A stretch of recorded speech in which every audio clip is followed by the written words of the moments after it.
What's up, everybody? Welcome back to this CTE Companion. And you see the title, you see the opening slide. Today, we'll be talking about the all UFC teams so far for the first half of the year. It's June 10th, I believe, currently. So, we're getting pretty close to the halfway mark of the year. And we're just going to talk about the all UFC teams, obviously based off of the all NBA teams. So, not to be on some school shit, but we're just going to start off with kind of the parameters of this. Yeah, 5 per team. If you're not familiar with the NBA, these there's 3 teams, third team, second team, first team. First team being the highest, third team being the lowest. There's 5 people per team. There's 2 guards, which for this is going to be the 125 to 145ers. 2 forwards, which is going to be the 155ers to the 185ers, and a center for each team. So light, heavyweight, and heavyweights. I'm gonna rank it kind of on their performance throughout the year. So obviously since January to now, not gonna be the last 12 months, but just 2026 so far. I'm gonna rank mostly weighted on their opponents and their performances in those fights. I would rank activity and more wins higher, but that's actually not really the case. There has kind of been a little bit of an epidemic of high-level fighters not fighting so much. I believe there's only one person on this entire list who has had 2 fights at all, so that doesn't really matter. But yeah, so it's just really looking at who they fought and their performance and how they looked in there. So just to start it off, we got our third team All NBA, and starting off at the guard, we have Aljamain Sterling. Just actually not all that recently, apparently, beat Yusuf Zalal, who I believe was ranked 7th or 8th at the time. 50-45 them, looked pretty good in there. Aljamain Sterling's always been pretty good, but yeah, I rate that win over Zalal pretty highly because of how dominant it was. Obviously, Yusuf Zalal, not a top 10 or not a top 5 fighter, which is why we're going to put Aljamain Sterling at the third team. Next up, we have Movsar Evloev. His only win this year is Lerone Murphy. Kind of 47-46 him earlier in the year, main event of UFC London.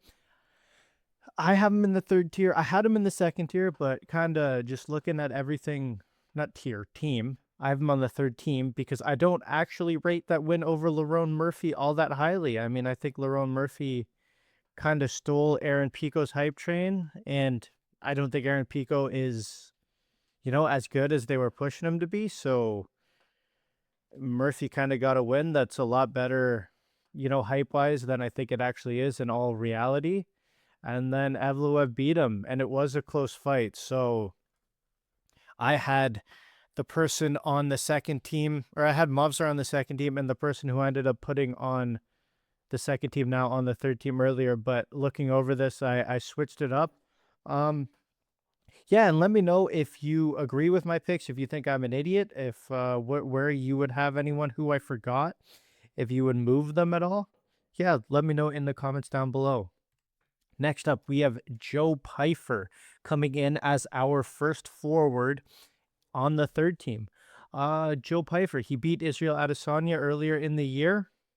Looked really good in it. Stopped him. But this was what? Izzy's 4th loss in a row? 3rd by stoppage? 4th by stoppage? 4th loss in a row. 3 by stoppages, 2 by knockout. DDP submitted him. Imavov finished him, and Strickland dropped him. So, I mean, Izzy, he's been on a downward spiral. If this was, 2022 Israel Adesanya that Joe Pyfer beat, he would probably be on the first team. But just kind of where Izzy's stock has fallen and his little bit of a fall off, don't rate beating him as highly anymore. Obviously, if you're the 4th person in a row to do it, then it becomes slightly less impressive.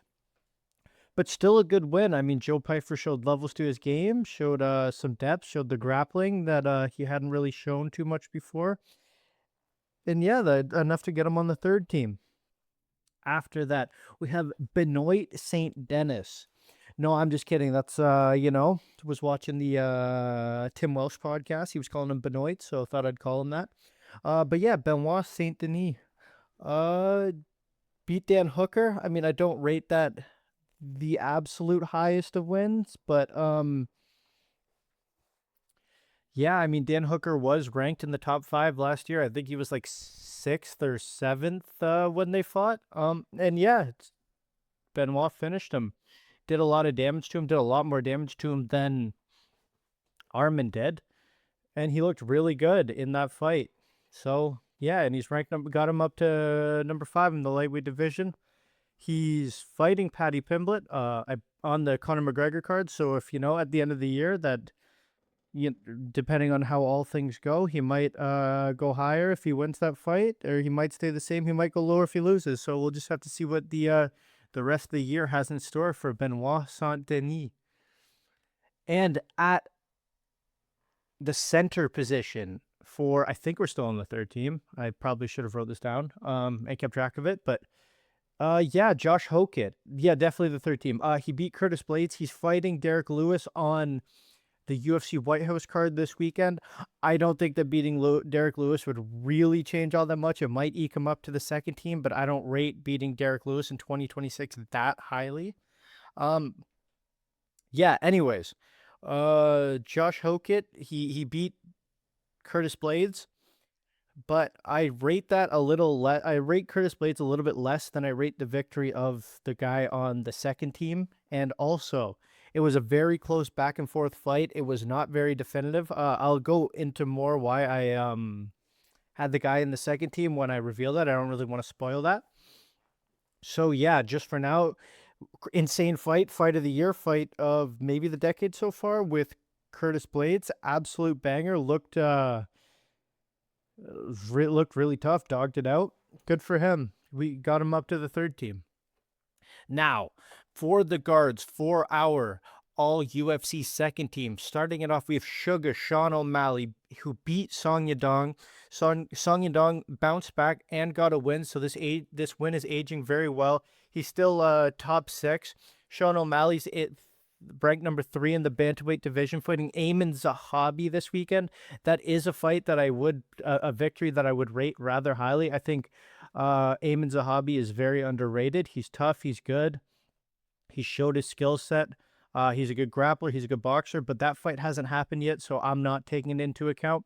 Sean O'Malley, yeah, beating Song Yadong, very impressive. I know some people called it a robbery. I don't think it was at all. I watched that fight twice, and I definitely think O'Malley won it. It was kind of close. If it was a little bit more definitive, then maybe. No, I don't really think that beating Song Yadong ever gets you to the 1st team unless you, fucking 30-24 him and then finish him in the 3rd. I don't know. Yeah, I don't really think there's any way that beating Song Yadong would put him over these guys. So yeah, I mean, Sean O'Malley, he's pretty good. It was a good performance, and we'll see what happens this weekend. That's the wrong way.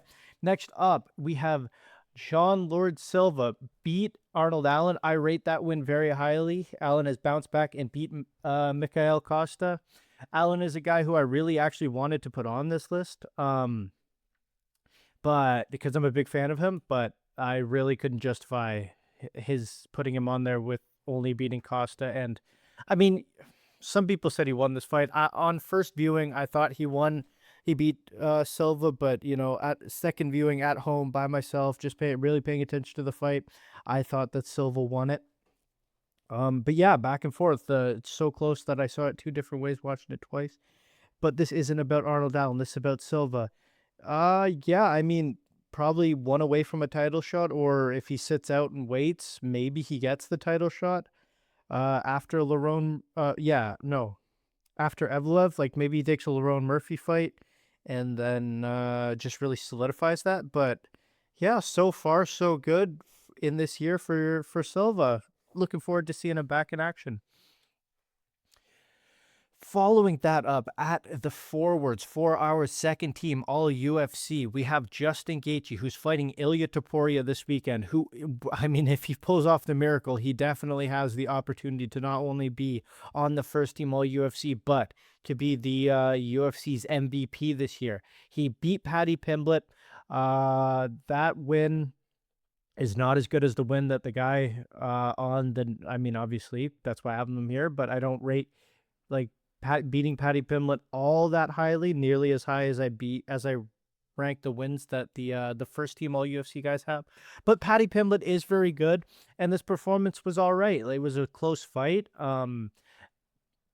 really scrappy. Yeah, looked good, and I mean, we'll see what happens against Topuria this weekend. I mean, Topuria beats him in 2 minutes, but if he doesn't, then we'll see what happens. Next up, we have Carlos Prates, who just beat Jack Della Maddalena. That win against Leon Edwards was last year. If he had done both those this year, then he would be on the first team. But yeah, I mean, if my aunt was a guy, then she'd be my uncle, right? Who really cares what could have been? He beat Jack Della Maddalena. And yeah, it was good fight. Finished him in the third. That was actually very tough to watch, but it was a really, really impressive performance, and big fan of Carlos Prates. Let's see what he has for the rest of the year. Hopefully a title shot coming his way. Now, this is what I was alluding to earlier. As our center for the second team all UFC, we have Alexander Volkov. I rate beating Waldo Cortez Acosta higher than I rate beating Curtis Blades, all things being equal. And I think it was just a little bit better of a performance. So that's why I have it over Josh Hogan. I mean, I know the fight wasn't as entertaining. It was actually a little bit boring. But it was a more dominant performance over someone who I rate higher. So that's why I have Alexander Volkov over Josh Hogan. I don't know if people are going to disagree with me on that one.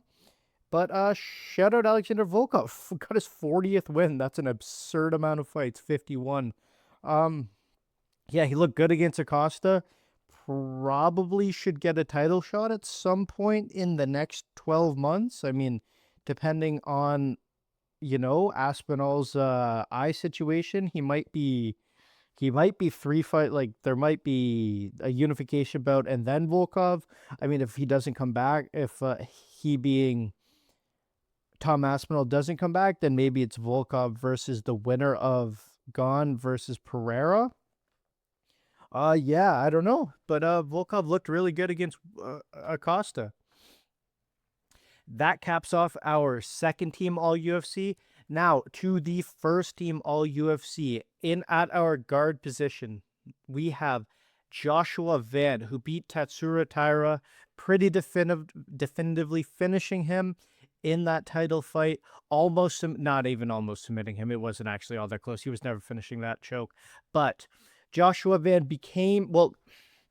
retained his championship, but I think in a lot of people's eyes became the champion this year, obviously with that unfortunate incident with Pantoja's arm.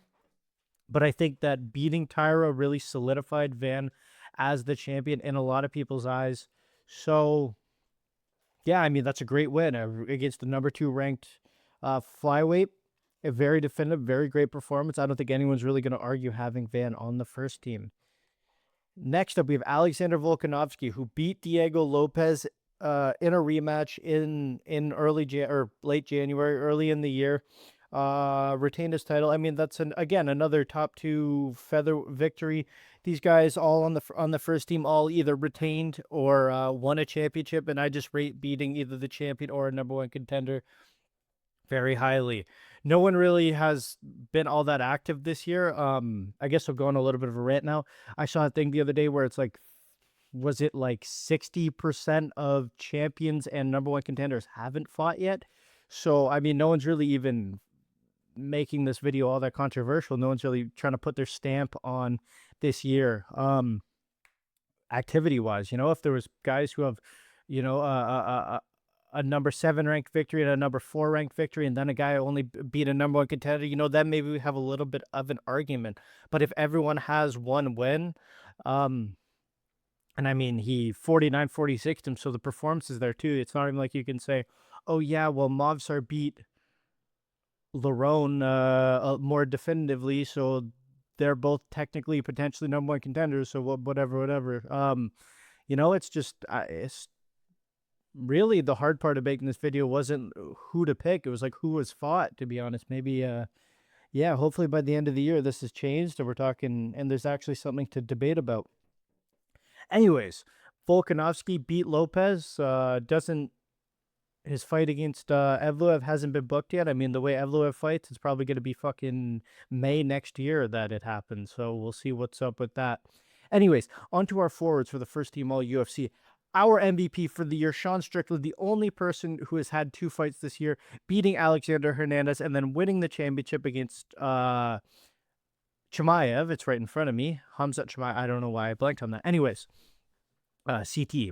Sean Strickland, yeah.